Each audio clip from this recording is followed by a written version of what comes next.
the supporting acting performances in this film heavily outweigh the performance of Jeremy Allen White here. And that is not a good thing in the slightest because essentially this film is a catalyst, a vehicle to display how talented of an actor Jeremy Allen White is.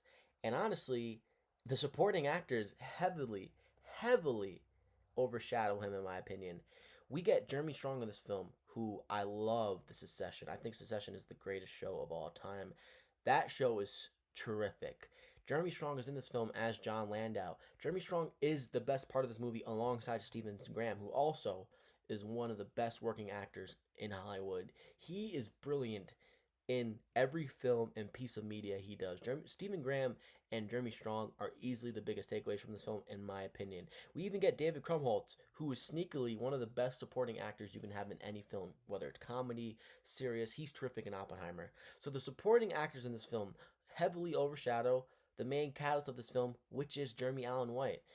Jeremy Strong, man, he is so goddamn good. I thought he should have won the Oscar in The Apprentice last year. He's absolutely terrific in that film. He was so goddamn good in The Apprentice as Roy Cohn.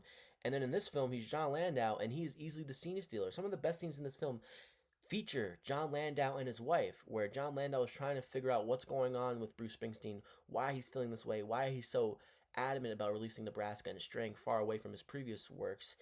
I love that part of the movie. I think that is really great. I think Jeremy Strong is this soft, tender human being, and I admired Jeremy Strong generally as a performer, as an actor.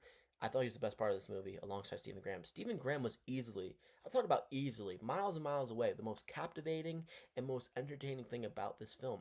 As soon as we got to see him in these black and white flashbacks and we just got to see him act, this film is elevated. This film is elevated. And I feel like some people might misconstrue those scenes in this film and say this film is good just because we got those scenes.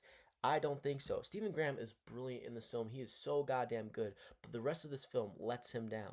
And honestly, Stephen Graham is so goddamn good in this film, he might even earn himself a supporting acting nomination at the Oscars. Jeremy Strong as well. Now, this film isn't good enough to get an Oscar nomination, in my opinion, but the Academy loves to show love to musical biopics, so maybe it does. I'd be shocked, but to think Scott Cooper, who has directed a lot of boring films if you look at his catalog, Out of the Furnace, Black Mass, Hostiles, The Pale Blue Eyes, like this dude Antlers, like he's directed a lot of boring films, and this is another boring film.